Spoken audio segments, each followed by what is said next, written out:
Welcome to our newest 3-minute training. And today we are talking about Instagram stories. Now, it's very, very rare that you see a coach that signs up as a coach that knows how to use Instagram stories. The point of me telling you that is that we are all a work in progress, and all of our stories started off as like, oh my gosh, I'm so nervous. I have no idea what to say. I'm really struggling to talk to the camera. I don't even know what to share. My life's not that awesome. All of those thoughts were going through all of our heads as new coaches when we first started Instagram stories. So I would like to encourage you first to take a huge deep breath in and a huge deep breath out. And remember that people just want to know what you're up to. That's what your stories are. Your posts are your like pretty place to share the highlights of your life. Your stories are like the raw and real when you're waxing your mustache, or your leg hair is too long, or you like have spinach in your teeth, or your laundry pile is ginormous. So don't worry about your stories being perfect and beautiful. Just worry about getting them up. Now, my top tips for being super successful with Instagram stories are these.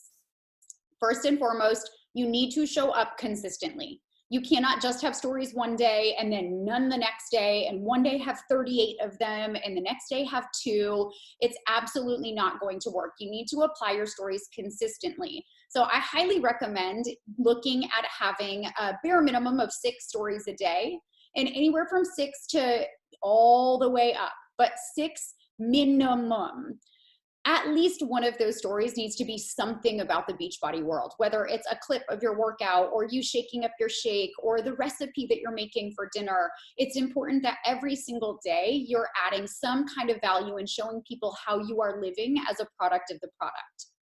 Now, my second tip for stories is that it has to be a story. There has to be a beginning to your stories each day and a middle, like what's the meat of your day look like? Simply put, what the heck are you doing? If you're taking a post office run, snap a picture. If you're headed into the doctor with a sick kiddo, take a selfie with your babe on your shoulder. If you are sitting at your kitchen table with like smelly armpits and crazy hair, post a video and tell your followers that that's what you're doing. They just want to see what your day is like. And then there needs to be an end to your story, either a good night or an I'm signing off, or you close it with a GIF or whatever. And then you restart the process the next day. As long as your stories tell the story of your day, then you're going to be just fine. Now, my third and final tip for the basics of Instagram stories is if you want some ideas for your content, which we all kind of feel that way, like, what am I going to do? I don't know what to say. I don't know what to post. Think about the people that you follow.